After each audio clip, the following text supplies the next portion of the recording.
विद्यार्थी मित्रांनो, या व्हिडिओमध्ये पाहूया आपण TET 2021 शिक्षक पात्रता परीक्षा इयत्ता 6वी ते 8वी साठी गणित या विषयाची 30 प्रश्नांची स्पष्टीकरणे. यामध्ये 2 प्रश्नांची पर्याय दिलेली नाहीत, म्हणजे 2 प्रश्न रद्द होऊ शकतात. तर ते 2 प्रश्न कोणते आहेत हे पण आपण या ठिकाणी सांगितलेलं आहे. तर पाहूयात सर्व प्रश्न स्पष्टीकरणसह अतिशय सोप्या आणि सहज भाषेमध्ये लगेच. व्हिडिओमध्ये पाहूया आपण TET पेपर 2, TET पेपर 2 जो की 6 ते 8 वर्गासाठी आज झालेला पेपर, आणि यामध्ये आपण गणित या विषयाची 30 प्रश्नांची स्पष्टीकरण पाहणार आहोत. सर्वात महत्त्वाचं म्हणजे ज्या विद्यार्थ्यांनी क्लास जॉईन केला होता त्या सर्वांना आपण गेस पेपर दिला होता, आणि त्या गेस पेपरमधील किमान 20 ते 22 प्रश्न ॲज इट इज या सेकंड पेपरला आलेले आहेत, आणि अगदी सेकंदामध्ये त्या विद्यार्थ्यांनी प्रश्न सोडवले. त्याबद्दल सर्व विद्यार्थ्यांचं खूप खूप अभिनंदन. आणि ज्या विद्यार्थ्यांनी PDF पाहिली होती, म्हणजे PDF गेस पेपरची PDF, त्यांना सुद्धा प्रश्नांचं स्वरूप किंवा प्रश्न कसे सोडवायचे याचीही आपण झूम मीटिंग घेतली होती, आणि झूम मीटिंगमध्ये आपण पेपर कसा सोडवायचा याबद्दल स्पष्टीकरणसह PDF सोडवून दिल्या होत्या. तर सर्व विद्यार्थ्यांना पेपर अतिशय सोपा गेला. त्या सर्व विद्यार्थ्यांचं खूप खूप अभिनंदन, शुभेच्छा. तर या व्हिडिओमध्ये पाहूया आपण 30 प्रश्न पेपर 2 साठी. आपण पाहत आहात जीनियस मॅथ चॅनल. आपण हे चॅनल आणखी सबस्क्राईब केलं नसेल आणि नुसतंच पाहत असाल तर नक्की सबस्क्राईब करा, कारण महाराष्ट्रामध्ये कोणताही पेपर झाला की त्याचं पेपर स्पष्टीकरण तुम्हाला या चॅनलवर मिळेल. त्याचबरोबर नवीन परीक्षा आणि विशेष म्हणजे येणारी अभियोग्यता परीक्षा, अभियोग्यता परीक्षेच्या दृष्टीने संपूर्ण गणित बुद्धिमत्ता मार्गदर्शन तुम्हाला या चॅनलवर नक्कीच अनुभवायला येईल. तर पाहूयात आजचे 30 प्रश्न स्पष्टीकरणसह. तर विद्यार्थी मित्रांनो, गणित आणि विज्ञान या विषयामध्ये आपण गणिताचे 30 प्रश्न स्पष्टीकरणसह सोडवून घेणार आहोत. तर या ठिकाणी आपल्याला वर्तुळाची त्रिज्या शोधायची आहे. तर ही त्रिज्या काढत असताना आपल्याला या ठिकाणी जी माहिती दिलेली आहे, AN ची लांबी आहे 25, AD, A पासून D पर्यंतचं अंतर आहे 9. तर आपल्याला ही त्रिज्या शोधायची. तर त्यापूर्वी आपण AM शोधू शकता, आणि आपल्याला स्पर्शिका आणि छेदिका हा जर प्रमेय माहित असेल तर AM चा वर्ग बरोबर AN गुणिले AD, म्हणजेच AN आहे 25, AD आहे 9, गुणाकार येतो 225, म्हणजेच AM चा वर्ग, आणि म्हणून AM ची किंमत मिळेल तुम्हाला AM बरोबर 15. म्हणजे या ठिकाणी जे हे AM आहे हे आहे 15. तर या ठिकाणी काटकोन त्रिकोण असतो, कारण स्पर्शिका प्रमेयानुसार या ठिकाणी काटकोन होतो. आणि या त्रिकोणाचा हा जो कर्ण आहे AN हे आहे 25, आणि आपणास माहिती आहे 15, 20 आणि 25 हे पायथागोरसचं त्रिकूट आहे. याचाच अर्थ ही जी NP बाजू आहे, म्हणजे या वर्तुळाचा व्यास NP हा असेल 20, आणि हा जर 20 असेल तर या वर्तुळाची त्रिज्या म्हणजेच radius is equal to 10 centimetre. म्हणजेच पर्याय क्रमांक 1 उत्तर बरोबर आहे. यानंतर पुढचा प्रश्न पाहूया आपण. पुढील प्रश्न आहे, एका तुकडीतील 36 विद्यार्थ्यांचे सरासरी वय 14 वर्षे आहे. वर्ग शिक्षक मिळवल्यास त्या गटाचे सरासरी वय 1 ने वाढते, तर शिक्षकाचं वय किती? तर पहा, अतिशय 2 स्टेपमध्ये हे गणित येतं. सुरुवातीला जर आपण पाहिलं, विद्यार्थी आहेत 36, म्हणजे 36 गुणिले जर 14 केलं तर गुणाकार येतो 504, म्हणजे सर्व 36 विद्यार्थ्यांचं वय आहे 504.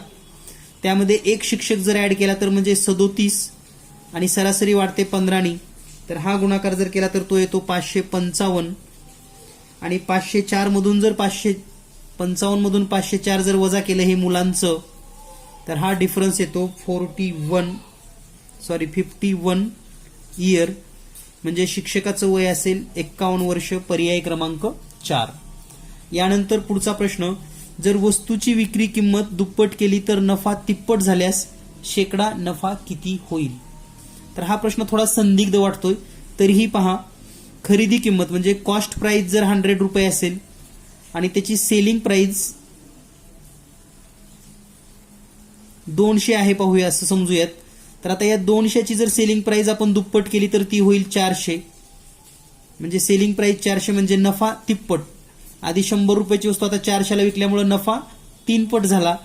जर हा मिनिंग आपण गृहीत धरला तर शेकडा नफा किती, तर 100ची वस्तू 200ला विकणे म्हणजे शेकडा नफा 100%. या पद्धतीने या प्रश्नाचं उत्तर येऊ शकतं. तरीही मला थोडं संदिग्ध वाटतो.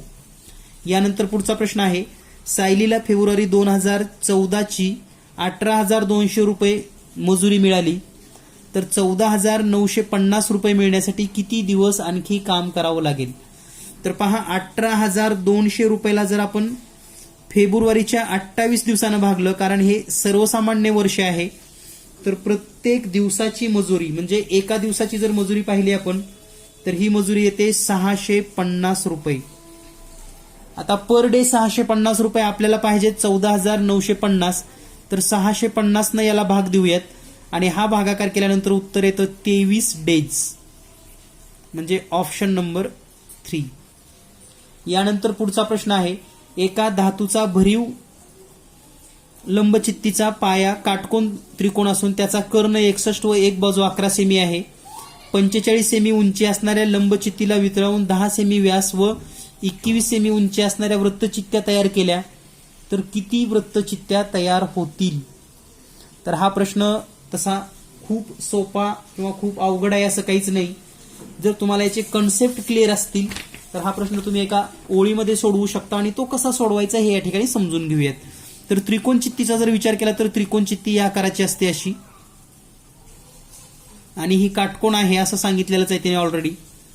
तर ही त्रिकोण चित्ती आहे आणि हा जर काटकोण असेल समजा तर याचा कर्ण 61, एक बाजू 11 तर दुसरी बाजू असेल 60. म्हणजे या त्रिकोणाच्या जे पाया उंची आहे ते आहे 60 आणि 61 आणि ही जी चित्तीची उंची आहे ती आहे 45. म्हणजे जर आपल्याला त्रिकोण चित्तीचं घनफळ काढायचं असलं, व्हॉल्यूम ऑफ त्रिकोण चित्ती घनफळ बरोबर, तर आपण असं लिहू शकतो 1/2 गुणिले 60 गुणिले 11 आणि गुणिले याची हाईट म्हणजे h, म्हणजेच 45 डायरेक्ट लिहा. म्हणजेच हे घनफळ किती येणार आहे 30 गुणिले 11 गुणिले 45. तर आपल्याला वृत्तचित्ती तयार करायची आहेत, म्हणजे एकूण वृत्तचित्तीची जर संख्या काढायची असली आपल्याला, एकूण वृत्तचित्तीची संख्या, तर या ठिकाणी या त्रिकोण चित्तीचं घनफळ म्हणजे 30 गुणिले 11 गुणिले 45 आणि वृत्तचित्तीचं घनफळ म्हणजे पाय r वर्ग h म्हणजे 22/7. r या ठिकाणी व्यास 10 आहे म्हणजे r 5 गुणिले 5 आणि उंची आहे 21, 22/7. तर या ठिकाणी 7 भागूयात, 7 त्रिक 21, त्यानंतर 11 1 11, 11 2 22, 5 1 5, 5 सक 30, 5 1 5, 5 9 45, त्यानंतर हे बे 1 बे,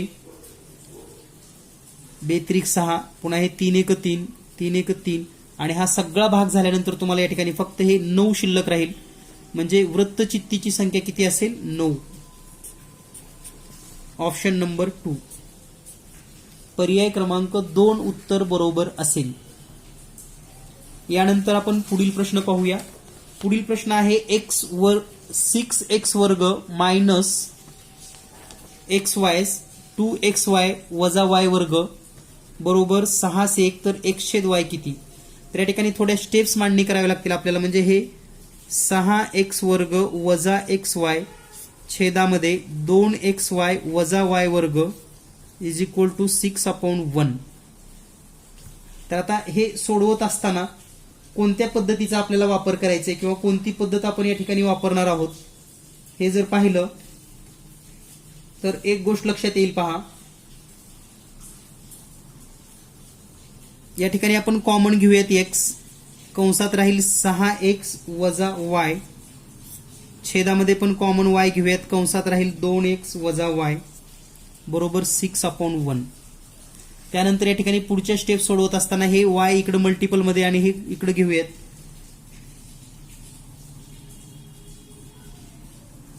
किंवा डायरेक्ट गुणाकार पण आपण करू शकता.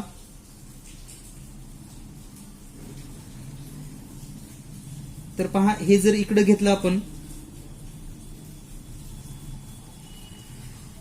किंवा ही स्टेप आपण डायरेक्ट ड्रॉप करूयात आणि इथंच गुणाकार करूयात डायरेक्ट. म्हणजे काय होईल पहा, 1 न जर याला गुणलं तर 6x वर्ग वजा xy बरोबर 6 न जर इकडे गुणलं तर 12xy वजा 6y स्क्वेअर.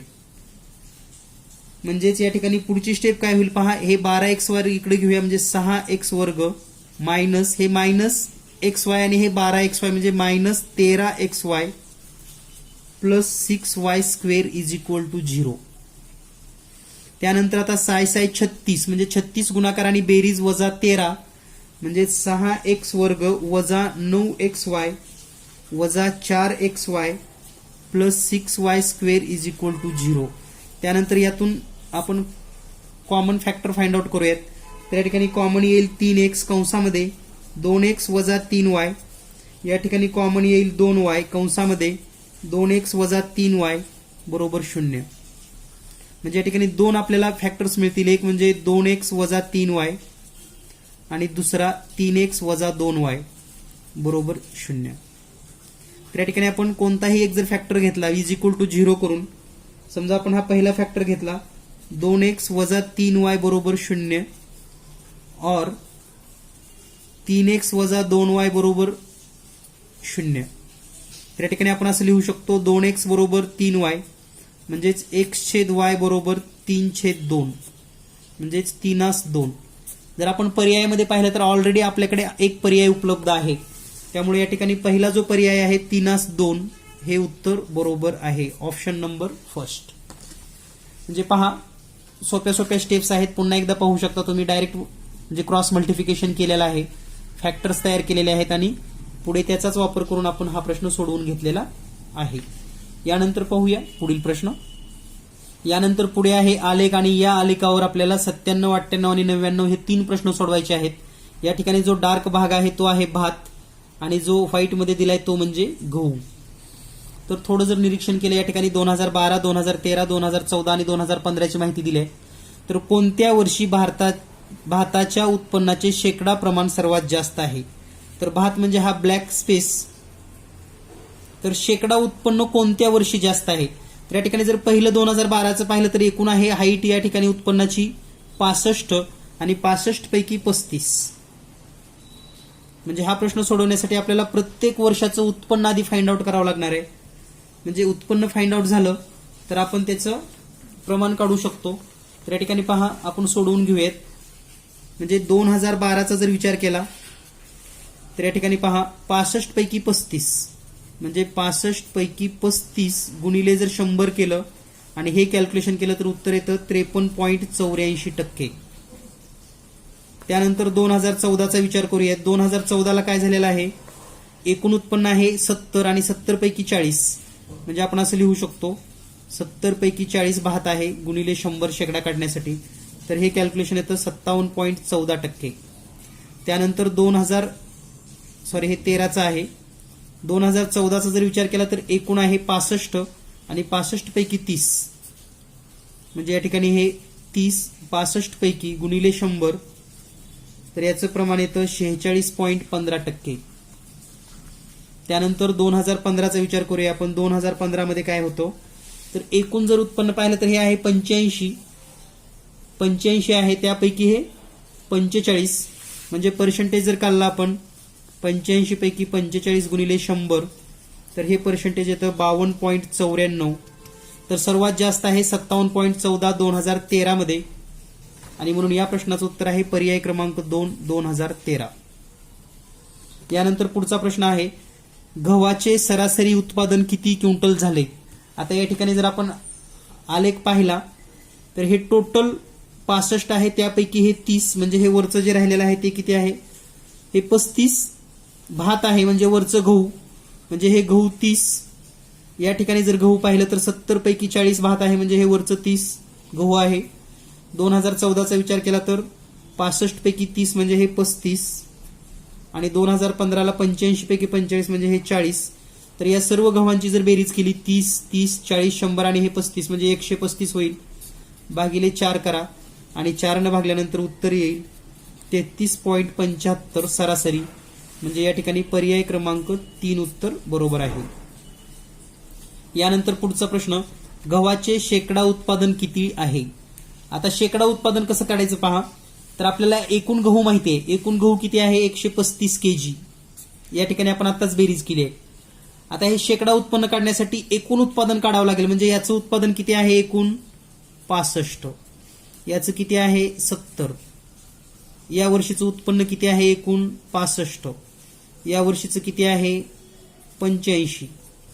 तर या सर्वांची बेरीज करा. 65, 65, 130 आणि 70 200 म्हणजे 285.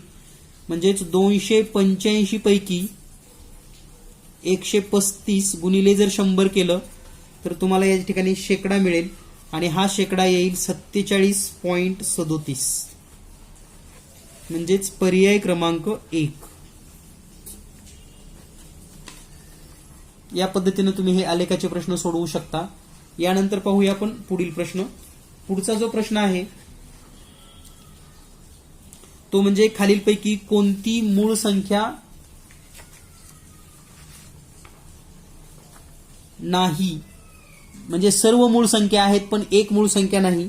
तर यामध्ये मूळ संख्या नाही 437. कारण याला 19 ने भाग जातो. 19 1 19, 19 2 38, 5 उरतात, 19 3 57. आणि मी तुम्हाला आवर्जून सांगितलं होतं की 19, 23 आणि 29 चे पाडे किंवा 17चा पाठ करा, नक्कीच त्याचा फायदा होईल. तर याचं उत्तर आहे पर्याय क्रमांक 2. यानंतर पुढचा प्रश्न आहे, वर्गमुळात 3 वजा 1 प्लस वर्गमुळात 3 अधिक 1 बरोबर a plus b square 3 square root 3. तर a ची किंमत काढा. तर आता हा प्रश्न सोडवण्याची अतिशय सोपी पद्धत म्हणजे याला परिमेयकरण करणे. म्हणजे या ठिकाणी जे दिलेलं आहे ते आहे पहा, वर्गमुळात 3 वजा 1 छेदामध्ये वर्गमुळात 3 अधिक 1 बरोबर हे a प्लस b रूट 3 दिलेलं आहे. तर याचं परिमेयकरण करणं म्हणजे काय? वर्गमुळात 3 वजा 1 छेदामध्ये वर्गमुळात 3 अधिक 1. तर अंशाला आणि छेदाला वर्गमुळात 3 वजा 1 न भाग देऊयात. वर्गमुळात 3 वजा 1 म्हणजे दोन्हीला पण गुणायचं, अंशाला आणि छेदाला. तर वरचा गुणाकार काय येणार आहे पहा, वर्गमुळात 3 वजा 1 वर्गमुळात 3 वजा 1 म्हणजे वर्गमुळात 3 वजा 1 कंसाचा वर्ग आणि छेदामध्ये एका कंसामध्ये प्लस दुसऱ्या कंसामध्ये मायनस म्हणजे वर्गमुळात 3 कंसाचा वर्ग मायनस 1 चा वर्ग. आता जर वरचा विस्तार केला आपण तर पहिल्या पदाचा वर्ग म्हणजे 3 वजा 2 गुणिले वर्गमुळात 3 त्यानंतर अधिक दुसऱ्या पदाचा वर्ग म्हणजे हे 1 आणि छेदामध्ये 3 चा वर्ग 3 वजा 1 चा वर्ग 1. त्यानंतर पहा प्लस 1 आणि हे 3 म्हणजे या ठिकाणी असं होईल 3 आणि 1 हे 4 वजा 2 वर्गमुळात 3 छेदामध्ये 3 वजा 1 म्हणजे 2. आता या ठिकाणी 2 कॉमन घेऊयात. 2 कंसात 2 वजा वर्गमुळात 3 छेदामध्ये 2 2 2 कॅन्सल आणि ही जी किंमत आलेली आहे पहा आता 2 वजा वर्गमुळात 3 बरोबर a प्लस b वर्गमुळात 3. तर या ठिकाणी हे a म्हणजे 2 आणि b म्हणजे इथं जर एक मायनस 1 असेल तर b ची किंमत येईल -1 म्हणजे a बरोबर 2 आणि b बरोबर -1. पण आपल्याला फक्त a ची किंमत विचारली आहे म्हणून a ची किंमत या समीकरणासाठी असेल 2. तर या ठिकाणी पाहूया आपण पर्याय क्रमांक 2 4 नंबर मध्ये दिलेला आहे. यानंतर पुढील प्रश्न. यानंतर पुढचा प्रश्न आहे 12 नैकरेषीय बिंदूतून जास्तीत जास्त किती त्रिकोण काढता येतील. तर पहा विद्यार्थी मित्रांनो, या ठिकाणी या प्रश्नाचं उत्तर पर्यायामध्ये नाही परंतु याची मेथड काय आहे तर 12 गुणिले 11 गुणिले 10 आणि छेदामध्ये 3 गुणिले 2 गुणिले 1. फक्त एवढं कॅल्क्युलेशन केलं की तुम्हाला उत्तर येतं. म्हणजे 3 1 3 3 चौक 12 बे 1 बे बे दोन्ही 4 म्हणजे 11 दोन्ही 22 गुणिले 10 म्हणजे उत्तर अपेक्षित आहे 220. किती अपेक्षित आहे? 220. परंतु या ठिकाणी पर्यायामध्ये उत्तर नाही. तुम्ही या ठिकाणी या प्रश्नाचे मार्क घेऊ शकतात किंवा तसं परिषदेला कळवू शकतात. तर या प्रश्नाचं उत्तर 220 हे बरोबर आहे. यानंतर पुढचा प्रश्न पाहूया आपण. पुढचा प्रश्न आहे, खालीलपैकी कोणत्या संख्येस 6, 12 आणि 16 ने भागल्यास बाकी 11 उरते? तर सुरुवातीला तुम्ही 6, 12 आणि 16चा लसावी काढून घ्या.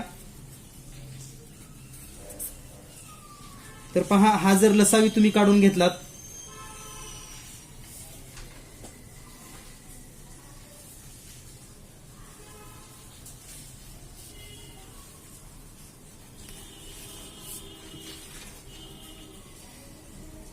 तर या ठिकाणी हा लसावी येतो 48.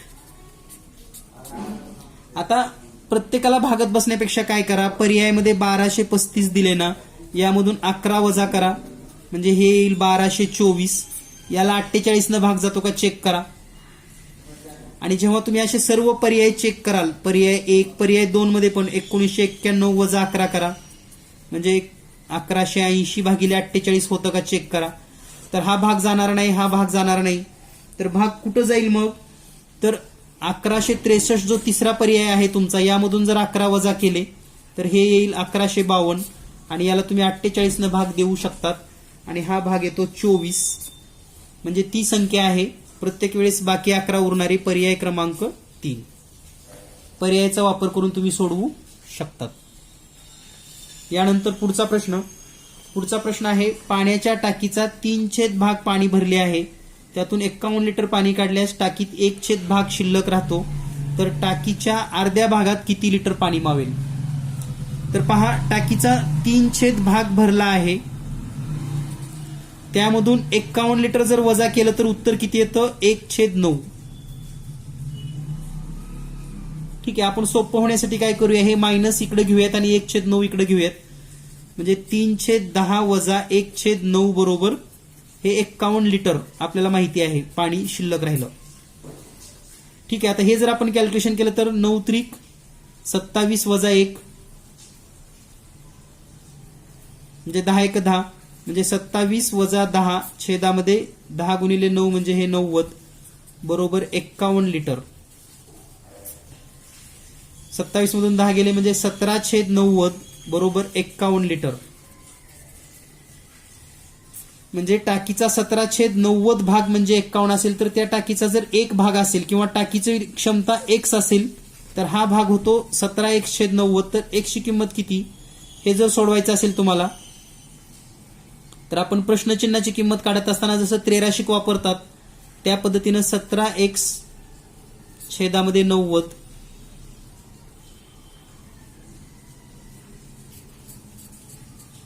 13 पद्धतीनं या ठिकाणी हे भागाकारामध्ये येईल. म्हणजे आपण असं लिहू शकतो 51 गुणिले x छेदामध्ये 17x/90. x कॅन्सल, 17 1 17, 17 त्रिक 51 आणि हे 90 छेदाचा छेद वर गुणाकारामध्ये जाईल, म्हणजे 3 गुणिले 90 होईल. 3 गुणिले 90 म्हणजे 270. आणि ही x किंमत म्हणजे पूर्ण टाकीची क्षमता असेल, पूर्ण टाकी पूर्ण क्षमता 270 लिटर. त्यामुळे जी अर्धी टाकी असणार आहे तिची क्षमता असेल 135 लिटर. म्हणून या ठिकाणी या असणार आहे. यानंतर पुढील जो प्रश्न आहे तो पुढचा प्रश्न म्हणजेच एका त्रिकोणाचा पाया त्याच्या उंचीपेक्षा मोठा आहे, म्हणजे पाया जास्त आहे आणि उंची कमी आहे. त्यांचं क्षेत्रफळ दिलंय 1/2x² अधिक 3x अधिक 2.1/2. तर त्रिकोणाची उंची किती? तर हा फक्त प्रश्नाचा स्वरूप बदललाय, लक्षात घ्या. आपण गेस्ट पेपरमध्ये समभुज त्रिकोणाचं दिलं होतं, तर या ठिकाणी फक्त त्रिकोणाचं दिलेलं आहे. म्हणजे त्रिकोणाचे क्षेत्रफळ बरोबर 1/2x² अधिक 3x अधिक 2.1/2. त्रिकोणाच्या क्षेत्रफळाचं सूत्र माहिती आहे आपणास, 1/2 गुणिले पाया गुणिले उंची बरोबर 1/2x² अधिक 3x अधिक 2 4 आणि हे 1 म्हणजे 5/2. आता या पूर्ण समीकरणाला 2 ने गुणाकार करूयात आपण. म्हणजे या ठिकाणी शिल्लक राहील पाया गुणिले उंची. तर या ठिकाणी हे 2 न जर गुणलं तर x², 3x ला गुणलं तर 6x आणि 5/2 ला गुणलं तर 5. आता पहा, पाया गुणिले उंची बरोबर याची आपण फॅक्टर घेणार आहोत, म्हणजे x अधिक 5 एका कंसामध्ये आणि दुसऱ्या कंसामध्ये x अधिक 1. या ठिकाणी आपल्याला ऑलरेडी सांगितले की पाया उंचीपेक्षा जास्त आहे, म्हणजे पाया मोठा असेल तर हा पाया झाला आणि ही उंची लहान, म्हणजे x अधिक 1 उंची, म्हणजेच पर्याय क्रमांक 2 उत्तर बरोबर आहे, x अधिक 1. त्यानंतर पुढचा प्रश्न आहे 5 वजा 2 वर्गमुळात 3 ही संख्या खालीलपैकी कोणती? तर ही अपरिमेय संख्या आहे, पर्याय क्रमांक 1. यानंतर पुढचा प्रश्न आहे 3चा घातांक x अधिक 3चा घातांक y बरोबर 36, x अधिक y बरोबर 5 आहे, तर 3चा घातांक x वजा y बरोबर किती? तर हा प्रश्न सोडवत असताना तुम्ही या ठिकाणी डायरेक्ट असं लिहू शकता, हे 3चा x अधिक 3चा y बरोबर 36. या ठिकाणी 3च्या घातांकाच्या स्वरूपात 27 अधिक 9 लिहू शकता, बरोबर 36. 27 म्हणजे 3चा तिसरा आणि y म्हणजे या ठिकाणी 3चा दुसरा म्हणजे 9, बरोबर 36. या दोन्हीचं जर आपण कंपॅरिझन केलं, तुलना, तर आपल्याला लक्षात येईल की x बरोबर 3 आणि y बरोबर 2. तर आपल्याला किंमत विचारली आहे 3चा घातांक x वजा y, म्हणजे 3चा घातांक 3 वजा 2 म्हणजे 3चा घातांक 1 आणि 3चा घातांक 1 बरोबर 3च. म्हणजेच या प्रश्नाचं उत्तर येईल पर्याय क्रमांक 4. यानंतर पुढील प्रश्न आहे मुलाचे सध्याचे वय त्याच्या वडिलाच्या वयाच्या 1/3 पट आहे. 12 वर्षानंतर मुलाचे वय वडिलाच्या त्यावेळच्या वयाच्या निमपट आहे, तर मुलाचे आजचे वय किती? तर पहा, मुलाचे वय काढूया आपण, अगोदर समजूयात. मुलाचे वय बरोबर x, म्हणजे वडील किती असतील त्याच्या तिप्पट, म्हणजेच 3x. आफ्टर 12 इयर म्हणजे 12 वर्षानंतर काय होईल? मग 12 वर्षानंतर मुलगा होईल किती? x अधिक 12 वर्षाचा, आणि वडील किती होतील? तर 3x अधिक 12 वर्ष. आणि त्यावेळेस वडिलाच्या निमपट मुलगा आहे, म्हणजे मुलाच्या दुप्पट वडील आहेत, म्हणजे आपण असं लिहू शकतो 2 कंसात मुलाचं वय x अधिक 12 बरोबर 3x अधिक 12. 2x न जर गुणलं तर हे 2x अधिक 24 बरोबर 3x अधिक 12. आता हे 2x या बाजूला घ्या, वजा करा, आणि हे प्लस 12 या बाजूला घ्या, म्हणजे 24 वजा 12 बरोबर 3x वजा 2x, म्हणजेच x, आणि किंमत येईल 12. x ची किंमत 12 आली, आणि हे मुलाचं आजचं वय आहे, आणि म्हणून मुलाचे आजचे वय आहे 12, पर्याय क्रमांक 3. यानंतर पुढचा प्रश्न आहे सभागृहाच्या पहिल्या रांगेमध्ये 20, दुसऱ्या रांगेमध्ये 24, तिसऱ्या रांगेमध्ये 28 खुर्च्या आहेत. सभागृहात खुर्च्याच्या एकूण 40 रांगा आहेत, तर 28व्या रांगेत एकूण किती खुर्च्या असतील? म्हणजे पहा, दिलेल्या माहितीनुसार हे अंकगणित श्रेणीचं उदाहरण आहे. 20, 24, 28 या पद्धतीनं. या ठिकाणी a ची किंमत आहे 20, डिफरन्स d बरोबर 4, आणि आपल्याला विचारले 28व्या रांगेत म्हणजे T28, म्हणजे n ची किंमत आहे 28. तर आता TN काढायचं सूत्र माहिती आहे तुम्हाला. TN बरोबर a प्लस n मायनस 1 कंसाच्या बाहेर d, म्हणजे T28 बरोबर a आहे हे 20 अधिक 28 वजा 1 कंसाच्या बाहेर 4, म्हणजे हे 20 अधिक 27 गुणिले 4, आणि हे 20 अधिक 27 चोक म्हणजे हे 108 होईल. दोन्हीची बेरीज करा, उत्तर येतं 128. म्हणजे 28व्या रांगेमध्ये 128 खुर्च्या असतील. तर पर्याय पाहूयात आपण, पर्याय क्रमांक 1. यानंतर पुढील प्रश्न आहे भूमितीवरचा. पहा, या ठिकाणी आता हा काटकोन आहे, आणि आपल्याला काय विचारलंय? OMN म्हणजे हा कोन, आणि ONM म्हणजे हा कोन, या दोन्हीची बेरीज विचारली, लक्षात घ्या. तर आता ही बेरीज काढत असताना हे कोन दुभाजक आहेत, तर या ठिकाणी हे x दिले, 0 दिले, आपण याला x अंश लिहूयात, आणि हा पण x अंश, हा y अंश, आणि हा पण y अंश. आता या मोठ्या त्रिकोणाचा विचार करा, हा 90 अंशाचा आहे, म्हणजे हे 2x आणि हे 2y, म्हणजे 2x अधिक 2y बरोबर पण 90 असेल. सर्वांनाच 2 ने भागा, x अधिक y बरोबर 45. आणि आपल्याला तेच विचारले, हे x आणि हे y यांची बेरीज 45 अंश. म्हणजेच पर्याय क्रमांक 4. पर्याय क्रमांक 4 हे उत्तर बरोबर असेल. यानंतर आता पुढचा प्रश्न पाहूया आपण. पुन्हा आपल्याला अंकगणित श्रेणीवरचाच प्रश्न दिलेला आहे. अंकगणित श्रेणीवरील आपल्याला प्रश्न दिलेला आहे पुढचा पण. तर तो नेमका प्रश्न काय आहे किंवा त्याचा मिनिंग काय आहे, तर 7च्या पटीतील पहिल्या 19 नैसर्गिक संख्येची बेरीज किती. तर हा प्रश्न कसा सोडवायचा. 7च्या पटीमध्ये 19 म्हणजे 7, 14, 21 अशा 19 संख्येची बेरीज.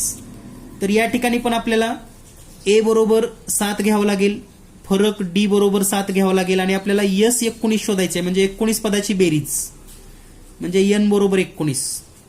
तर SN चं सूत्र तुम्हाला माहिती आहे. SN बरोबर n/2 कंसामध्ये 2a प्लस n वजा 1 कंसाच्या बाहेर d कंस बंद. तर हे S19 बरोबर हे 19/2 कंसामध्ये 2a म्हणजे डायरेक्ट इथं 14 लिहूयात आपण, कारण 2 गुणिले 7 14 अधिक हे 19 वजा 1 म्हणजे हे 18 गुणिले 7 होईल. म्हणजे 19/2 कंसामध्ये 14 अधिक 18 गुणिले 7 म्हणजे 126 म्हणजे 19/2 गुणिले 140 बे 62 14 आणि हे 0 म्हणजेच 19 गुणिले 70 19 गुणिले 7 म्हणजे 133 आणि वर 1 0 म्हणजे सर्व संख्येची बेरीज येईल 1330. पर्याय क्रमांक 2. यानंतर पुढील प्रश्न खालीलपैकी कोणती जोडी सापेक्ष मूळ संख्येची जोडी आहे. तर 100 म्हणजे या ठिकाणी सापेक्ष मूळ म्हणजे कॉमन फॅक्टर एकच असला पाहिजे, परंतु 187 आणि 153 या दोन्हीही संख्येला 17 ने भाग जातो म्हणजे ही सापेक्ष जोडी नाही. सहमूळ संख्येची सापेक्षला सहमूळ असं म्हणतात, सहमूळ. त्यानंतर 78 आणि 143 चा जर विचार केला आपण तर या दोन्हीही संख्येला 13 ने भाग जातो. तुम्हाला सांगितलं होतं मी 13चे पाडे 17चे पाडे 19चे पाडे लक्षात ठेवा म्हणून. आणि या ठिकाणी 152 आणि 247 चा विचार जर केला तर या ठिकाणी याला 19 ने भाग जातो दोन्हीही संख्येला. म्हणजे या ठिकाणी 1 आणि 13, 1 आणि 17, 1 आणि 19 असे कॉमन आहेत, परंतु यामध्ये फक्त कॉमन एकच फॅक्टर आहे दोन्हीचा, दोन्हीला 1 नच भाग जातो फक्त, म्हणून सहमूळ संख्या आहे पर्याय क्रमांक 3. यानंतर पुढचा प्रश्न. चक्रीय समलंब चौकोनाचा एक कोन दुसऱ्याच्या तिप्पट आहे तर त्याच्या लहान कोनाचे माप किती. तर तुम्हाला चक्रीय चौकोन ही संकल्पना माहिती असेल. चक्रीय चौकोन म्हणजे काय, एक वर्तुळ काढायचा आणि त्यावर एक चौकोन आपण काढणार आहोत. आता हा चौकोन, यामध्ये एक कोन तिसऱ्याच्या तिप्पट आहे. समजा हा x असेल तर त्याच्या समोरचा 3x असेल आणि सम्मुख कोणाची बेरीज 180 अंश असते म्हणजे x अधिक 3x बरोबर 180 म्हणजे 4x बरोबर 180 आणि म्हणून x बरोबर 45 अंश. आपल्याला काय विचारलंय ते आपण पाहूयात. तर लहान कोणाचे माप, तर लहान कोण किती असेल मग 145 म्हणजे हा नुसता 45 आणि हा त्याच्या तिप्पट 135. मोठा कोण लहान कोण म्हणजे पर्याय क्रमांक 4 उत्तर बरोबर आहे. यानंतर पुढचा प्रश्न. 5 तास 20 मिनिटे ही वेळ दिवसाच्या शेकडा काढा. हे सगळे प्रश्न आपण गेस्ट पेपर पीडीएफ मध्ये दिलेले आहेत आणि ह्या पीडीएफ आपण 8 दिवसापूर्वी दिलेत. लक्षात घ्या, 8 दिवसापूर्वी परीक्षेच्या आधी तुम्हाला हे गेस्ट पेपर दिले होते. अगदी तसेच प्रश्न आलेले आहेत. तर 5 तास 20 मिनिटे म्हणजे 5 तास म्हणजे 5 गुणिले 60 अधिक 20 मिनिटे म्हणजे हे 300 प्लस 20 म्हणजे 320 मिनिटे. दिवसाच्या टोटल जर काढायचं असलं तर हे 320 मिनिट. दिवसाचे मिनिट किती होतात 60 गुणिले 24 आणि गुणिले शेकडा म्हणजे गुणाकारामध्ये 100. तर आता जेवढं शक्य आहे तेवढे आपण भागाकार करूयात. 0 0 कट होईल. 8 त्रिक 24, 8 चौक 32 त्यानंतर बे त्रिक 6 बे दोन्ही 4 म्हणजे 2 गुणिले 100 या ठिकाणी येईल 200 आणि छेदामध्ये येईल 9 3 गुणिले 3.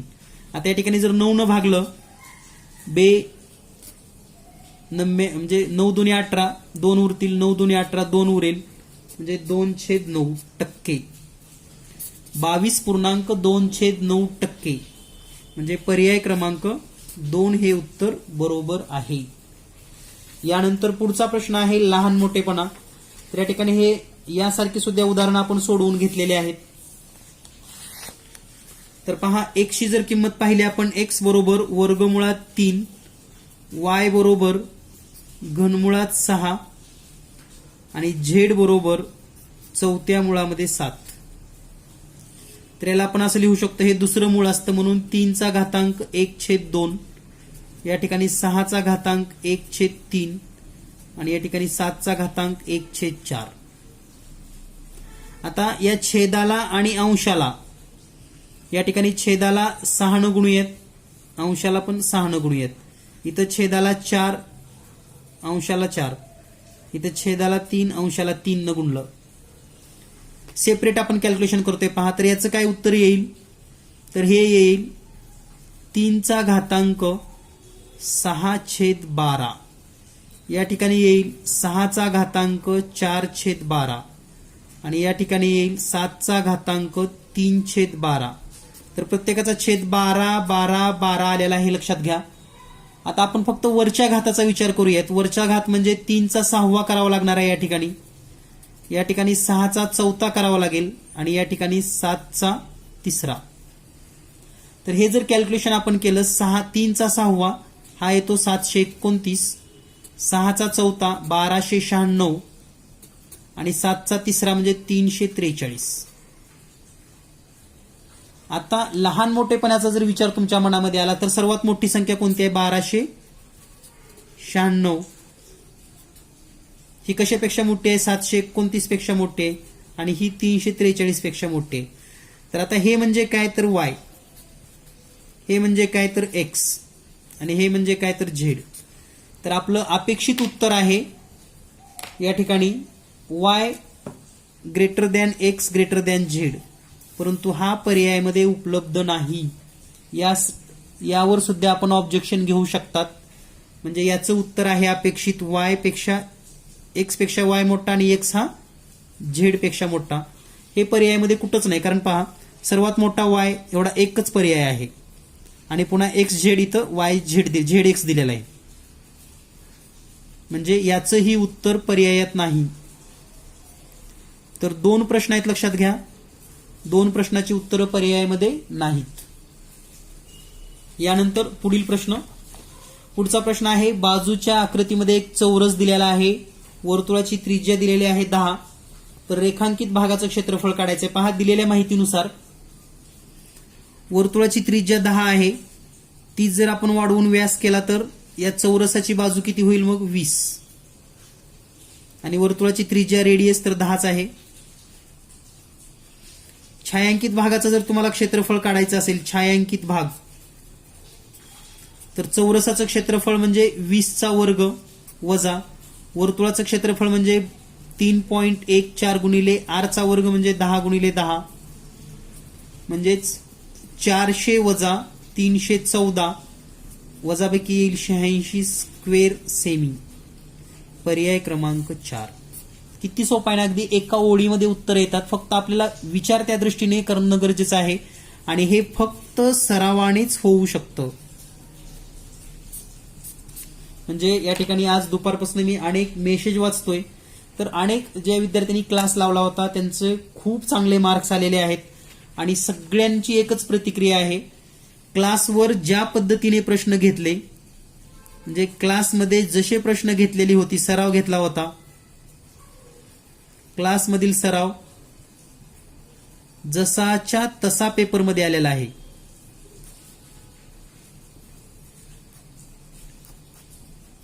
तर विद्यार्थी मित्रांनो खरोखर सर्व विद्यार्थ्यांना क्लासचा फायदा झालेला आहे आणि लक्षात घ्या क्लास लावून आपले गणिताचे 10 जरी गुण वाढले तरी तुम्ही मेरिटमध्ये खूप वर जाणार आहात आणि भविष्यामध्ये सुद्धा येणाऱ्या अभियोग्यता परीक्षा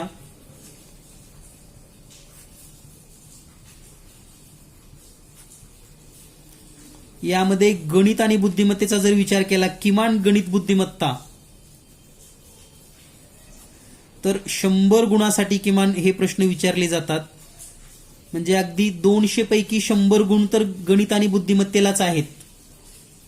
आणि या अभियोग्यतेचा क्लास आपण लवकरच म्हणजे 1 डिसेंबर पासून सुरू करतोय. ज्या विद्यार्थ्यांना जास्तीत जास्त सराव करायचे, म्हणजे जाहिरात आल्यानंतर तर प्रत्येक जण क्लास करणार आहेत लक्षात घ्या, पण त्यावेळेस तुमच्याकडे वेळ कमी असेल. त्यामुळे आता शांततेच्या काळामध्येच अभ्यासाला सुरुवात करा. नक्कीच तुम्हाला येणारा तुमचा काळ अतिशय सुंदर असेल, सुवर्ण काळ असेल. आणि लवकरच 2022ची अभियोग्यता परीक्षा होणार असेल तर तुम्ही आत्तापासून तयारीला करणं गरजेचं आहे. आणि जीनियस मॅथ हे जे चॅनल पाहत आहात, तर जीनियस मॅथ अभियोग्यतेचे क्लास 1 डिसेंबर पासून सुरू करत आहे. आणि जर तुम्हाला या क्लासला ऍडमिशन घ्यायचं असेल तर आपण संपर्क करू शकतात 8856 046 142 या नंबरवर. क्लासबद्दलची अधिकची संपूर्ण माहिती तुम्हाला या नंबरवर मिळेल. आणि तुम्ही टीईटी पात्र नसाल, तुमचं फक्त बीएससी बीएड असेल किंवा बीएड असेल तरीही तुम्ही अभियोग्यता परीक्षा देऊ शकतात. म्हणजे ज्या विद्यार्थ्यांचं बीएड आहे त्यांना टीईटी कंपल्शन नाही, हे लक्षात घ्या. त्यामुळे बीएड असेल तरी अभियोग्यता परीक्षा देता येईल. यानंतर पाहूया आपण पुढील प्रश्न. यानंतर पुढचा जो प्रश्न आहे, 24 सेमी परिमिती असलेल्या चौरसाच्या कर्णाची लांबी किती असेल? तर पहा, 24 सेमी परिमिती असं म्हटलेलं आहे, म्हणजे बाजू किती असणार आहे? 24 सेमी परिमिती असेल म्हणजे पहा, तुम्ही जर एक चौरस काढलात तर याची परिमिती 24 आहे, म्हणजे प्रत्येक बाजू 6 6 6. मग कर्ण किती असेल? 6 वर्गमुळात 2. कारण आपलं सूत्रच आहे कर्ण बरोबर वर्गमुळात 2 गुणिले बाजू, म्हणजे वर्गमुळात 2 गुणिले 6 म्हणजे 6 वर्गमुळात 2 सेमी. म्हणून या पुढील प्रश्नाचं जे उत्तर आहे प्रश्न क्रमांक 17चं 6 वर्गमुळात 2 पर्याय क्रमांक 1 हे उत्तर आहे. यापूर्वी छायांकित भागाचं 86 चौसेमी आलेलं आहे. यानंतर पुढचा प्रश्न आहे, 6 मीटर व 4 मीटर उंचीचे खांब एकमेकापासून 25 मीटर अंतरावर आहेत. प्रत्येक खांबाचे वरचे टोक दुसऱ्याच्या पायाशी जोडणाऱ्या रेषेच्या छेदनबिंदूची उंची किती असेल? तर या गणिताचा नेमका मिनिंग काय आहे ते समजून घ्या. तर या ठिकाणी 2 खांब आहेत, हा 6 मीटरचा आहे आणि दुसरा 4 मीटरचा आहे. दोन्हीतलं 25 मीटर अंतर आहे, हे 4 मीटर. तर या खांबाचं वरचं टोक इकडं जोडायचं, असं या खांबाचं टोक इकडं जोडायचं, तर हा त्याचा छेदन बिंदू झाला. तर हा जमिनीपासून किती उंच असेल, म्हणजे याची हाईट काढायची आहे. आणि यासाठी ट्रिक आहे, एच बरोबर या 2 खांबाचा गुणाकार म्हणजे 6 गुणिले 4 आणि छेदामध्ये त्यांची बेरीज म्हणजे 24/10 बरोबर 2.4 मीटर. 2.4 मीटर. तर अशा ट्रिक फक्त क्लासमध्येच शिकता येतात किंवा विचारता येतात. आणि सगळ्यात महत्वाचं, तुमच्या प्रत्येक प्रश्नाचं उत्तर किंवा तुमच्या प्रत्येक शंकेचं निरसन आपल्या अभियोग्यता क्लासमध्ये होणार आहे. तर या प्रश्नाचं उत्तर आहे 2.4 मीटर पर्याय क्रमांक 3. यानंतर जो आपला पुढील प्रश्न आहे तो म्हणजे, साहिलने बँकेकडून 11 दराने 60,000 रुपयाचे कर्ज घेतले. नोटाबंदीमुळे बँकेची तरलता वाढल्यामुळे बँकेने व्याजाचा दर 0.5 दुसऱ्या वर्षी तिसऱ्या वर्षी पुन्हा 0.5 ने कमी केला. तर त्याला एकूण किती रक्कम जमा करावी लागेल? तर पहा, हा प्रश्न सोडवत असताना एका ओळीमध्ये याचं उत्तर कसं लिहायचं ते तुम्हाला सांगतो मी. तर एकूण रक्कम किती आहे? 60,000 रुपये गुणिले सर्व व्याजांच्या दराची बेरीज करा. पहिल्या वर्षी 11, दुसऱ्या वर्षी 10.5, तिसऱ्या वर्षी 10 आणि छेदामध्ये 100. 2 शून्य 2 शून्य कॅन्सल, म्हणजे हे 600 गुणिले या सर्वांची बेरीज येते 31.5 आणि हा गुणाकार केल्यानंतर, आणि हे सगळं एसआय आहे लक्षात घ्या. एसआय म्हणजे काय? सिंपल इंटरेस्ट, सरळ व्याज. तर या ठिकाणी हे येईल तुम्हाला 18,900 रुपये. म्हणजे तुम्हाला बँकेची जर रक्कम रिटर्न करायची असेल तर सुरुवातीचे 60,000 रुपये प्लस 18,900 रुपये असे एकूण 78,900 रुपये बँकेत भरावे लागतील. म्हणजेच पर्याय क्रमांक 2 हे उत्तर बरोबर आहे. आणि यानंतर पुढचा आणि शेवटचा प्रश्न. 8 सेमी पाया असलेल्या समद्विभुज त्रिकोणाची परिमिती 0.18 मीटर आहे, तर त्याचे क्षेत्रफळ किती? तर खूप सोपा आहे. भूमिती इतका सोपा विषय कोणताही नाही, लक्षात घ्या मित्रांनो. तर या ठिकाणी हा समद्विभुज त्रिकोण आहे, पाया आहे 8 सेमी आणि परिमिती किती दिली आहे? 0.18 मीटर, याचाच अर्थ 18 सेंटीमीटर. म्हणजे हे जर 8 असेल तर ही बाजू असेल 5 आणि ही पण बाजू असेल 5, कारण ह्या दोन बाजू समान आहेत. आता या ठिकाणी जर आपण लंब टाकला तर हे 8चं हे 4 होईल आणि हे पण 4 होईल आणि आपल्याला 3, 4, 5 हे पायथागोरसचं त्रिकूट माहिती आहे, म्हणजे उंची येईल या ठिकाणी 3. आता उंची 3 माहिती आहे, पाया 8 माहिती आहे, त्रिकोणाचं क्षेत्रफळ अगदी तोंडी पण काढू शकतात. म्हणजे त्रिकोणाचे क्षेत्रफळ बरोबर 1/2 गुणिले पाया 8 गुणिले उंची 3 बेक बे बेचोक 8 आणि 4 गुणिले 3 म्हणजे 12 स्क्वेअर सेमी. म्हणून या प्रश्नाचं उत्तर आहे 12 चौ सेमी, पर्याय क्रमांक 2. तर या पद्धतीने आपण सर्व पेपर 2 साठी आलेल्या सर्व प्रश्नांची या ठिकाणी स्पष्टीकरण पाहिलेली आहेत. आणि 2 प्रश्नांची मात्र तुम्हाला पर्यायामध्ये उत्तर नाहीत. एक म्हणजे एकूण त्रिकोणाची संख्या काढणे, याचंही पर्यायामध्ये उत्तर नाही. आणि जे सत्य विधान आहे XYZचं, त्याचंही पर्यायामध्ये उत्तर नाही. तर त्याबद्दल तुम्ही परिषदेकडे पत्रव्यवहार करू शकतात. आणि ते 2. आणि आता सर्वच विद्यार्थ्यांना पुन्हा एकदा अभियोग्यता परीक्षेची जर आपण तयारी करणार असाल, अभियोग्यता परीक्षा 2022 साठी, तर 1 डिसेंबर पासून व्हिडिओज, रेकॉर्डिंग व्हिडिओ असणार आहेत. तुम्ही तुमच्या वेळेनुसार कधीही पाहू शकता. प्लस व्हॉट्सअप क्लास हा फक्त सरावासाठीचा क्लास असतो, लक्षात घ्या. सराव, ओनली सराव. प्लस एक झूम मीटिंग असते प्रत्येक आठवड्याला तुमच्या शंका निरसनासाठी. Plus 1 online test per week. Zoom meeting पण पर वीक आहे, लक्षात घ्या. म्हणजे आठवड्याला एक झूम मीटिंग तुमच्या क्युरीसाठी, आठवड्याला एक ऑनलाईन टेस्ट, व्हॉट्सअप क्लास सरावासाठी, व्हिडिओज रेकॉर्डिंग तुम्ही तुमच्या वेळेनुसार. आणि याचा तर इतका फायदा झाला, विशेषतः महिला भगिनींना. त्याने अगदी स्वयंपाक करत करत, घरातील कामं करत करत व्हिडिओ पाहिलेत गणिताचे आणि टीईटीला खूप चांगला स्कोर त्यांचा आलेला आहे. आणि यासोबत तुम्हाला 3 पुस्तकं मिळणार आहेत. एक म्हणजे मॅथ्स अँड ट्रिक, ज्यामध्ये सर्व घटकांच्या ट्रिक्स आहेत. दुसरं पुस्तक म्हणजे गणित बुद्धिमत्ता सराव प्रश्न, गणित बुद्धिमत्ता सराव प्रश्न. आणि तिसरं पुस्तक म्हणजे 2017चे जे काही अभियोग्यताचे पेपर झालेले आहेत त्याचं गणित व बुद्धिमत्ता स्पष्टीकरण. अशी 3 पुस्तकं क्लास लावणाऱ्या विद्यार्थ्यांना मोफत मिळणार आहेत. जर आपण क्लास लावण्यासाठी इच्छुक असाल तर व्हॉट्सअप करा 8856 046 142 या नंबरवर, फक्त व्हॉट्सअप. भेटूया लवकरच पुढील नवनवीन व्हिडिओसह. धन्यवाद. Thank you very much.